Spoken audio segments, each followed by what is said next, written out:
No, what I was going to say is I'll play this clip that Gavin retweeted, and it will summarize the innate hypocrisy in Destiny's position so well that and it's just so baffling to Nathan Robinson that he just bursts out laughing. So let's take a look at this, and then we can plow into some of the crystal ball discourse. Your analysis of the failures is the Palestinians walked away, the Palestinians turned to violence, all they do is fight, right? This is a one-sided narrative. It's true. Right? The inception of the Palestinian movement has been one of violence. The PLO started from guerrilla fighters. The PLO have been all about violence since their inception. Both parties here are violent parties. Yes, but only one has been forced to contend with political realities on the ground, and that's Israel. That's why Israel, you can say they're violent, but they formed peace with partners.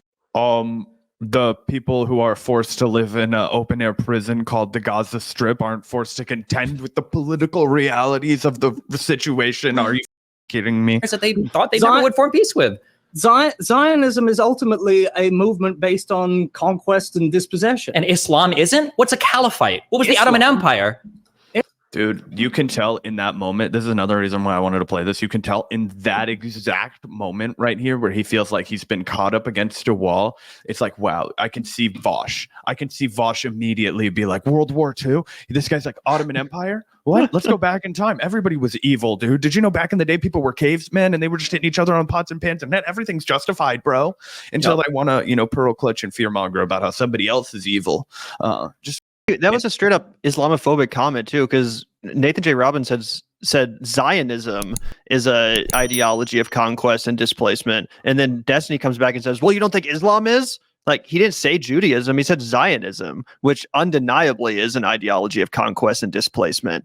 Islam, I mean, I guess you could say that it's been used to justify conquest, like the Ottoman Empire and stuff. And obviously, like with every religion, there's problematic elements of the Quran and there's verses that you could use to justify anything you want. But to just come back and be like, oh, you think Zionism is bad? Well, Islam, that's the problem. It's like, Jesus Christ, bro. That's just an example of the blatant Islamophobia you could get away with in these sort of debate settings. But if you say anything about Judaism being a religion that's hell-bent on oppression and subjugation of people, obviously everyone would recognize that to be anti-Semitism. I'm not denying the violence of the Ottoman Empire.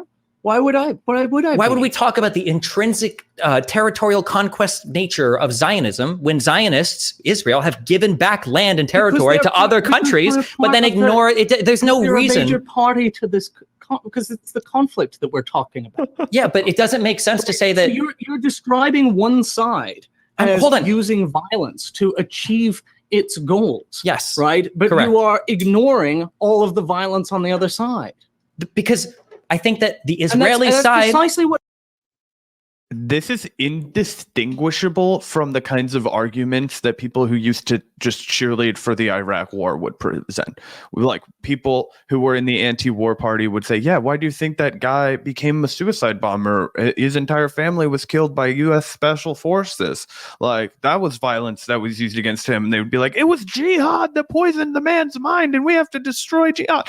And you're like, no, it wasn't. It was the fact that his family was killed and it traumatized him and he wanted to retaliate against the slaughter of his family, just like you say you're trying to retaliate against the slaughter of the families on 9/11, except we're in a country that didn't have anything to do with 9/11. You know what I mean? It's the exact kind of argument. And then Destiny will come back here and be like, oh, well, they had no choice. There were terrorist attacks. And it's like, yeah, well, why did those terrorist attacks occur? Was it because these people were occupied? Was it because these people were displaced, terrorized, subjugated? He's completely unwilling to engage with that on any level. What happens in the Israeli because what's happening is the two-siding you're doing right now. Then there's a backlash. Two-siding? You mean looking at the full picture, which you refuse to do, the opposite of your one-sided straw manning? Yeah, that's a crazy thing to say. Yeah, do you mean being rational? So, and they only look at the backlash. Did Israel accept the... Wait, hold on. Well, let's just... Okay, cycle one side of the cycle of violence. In 36, did Israel accept the Peel Commission, that partition was necessary and the land would need to be split? Yeah, with, by the way, a provision to kick a bunch of the Arabs out of the proposed partition. Because the Brits had said that it seemed like it was an unworkable... Well, hey, Israel had to do it. My big mama Britain says so. Big lady Britain gave the final call. Yeah. That's literally two sides. Yeah, exactly. Thing, right? Well, there you go. Right? It would have involved violence. It would have involved transfer of people off of property. Dude, are you kidding me? That's a George Bush line, right? Well, we didn't know, ain't no violence needed. What we did was we went out there and we said, hey, fellas, listen, you ain't gonna be able to be here no more. So we helped them. We moved all their crap out there, and it is what it is. You know what I mean? Let's listen to that one more time. Oh, right. It would have involved violence. It would have involved transfer of people off of property, not necessarily violence. Yeah, it was a That's how you should non-violent respond to all transfer. of Destiny's takes. It Yeah, was a non-violent transfer. I'm sure all you guys would like that if someone showed up at your house to non-violently I'm transfer you gonna out. actually show up to Destiny's loft and whatever high rise in Miami and be like, hey, dude, I'm sorry, but we just need a non-violent transfer. Just sign over whatever paperwork. Hey, for the greater good, my dude. I just think you go back to Omaha. That's where you're from. You're not from Miami Beach, Cleansing brother. is not Come on. Yeah, it's crazy to say that. It's absolutely crazy to say that. But this is the line of logic from people that, defend Israel, defend apartheid, defend ethnic cleansing, defend Zionism.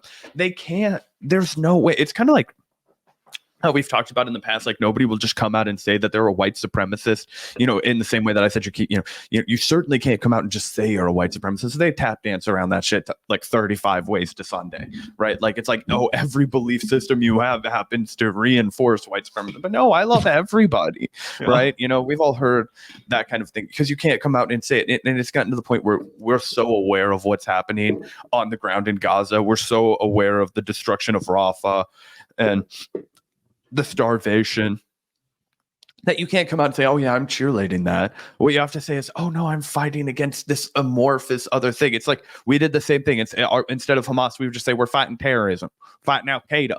We got to go get the Taliban, ISIS, whatever it was that day.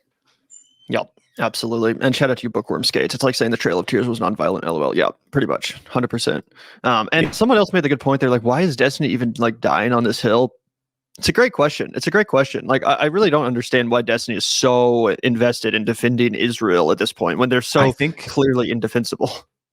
I think it's because he got into he really molded his audience into the like Democrats and the neoliberal ideology is like a successful one, and like look at Obama as like a beacon of like what could be accomplished and all of that stuff. And then he had so much success, as did Vosh.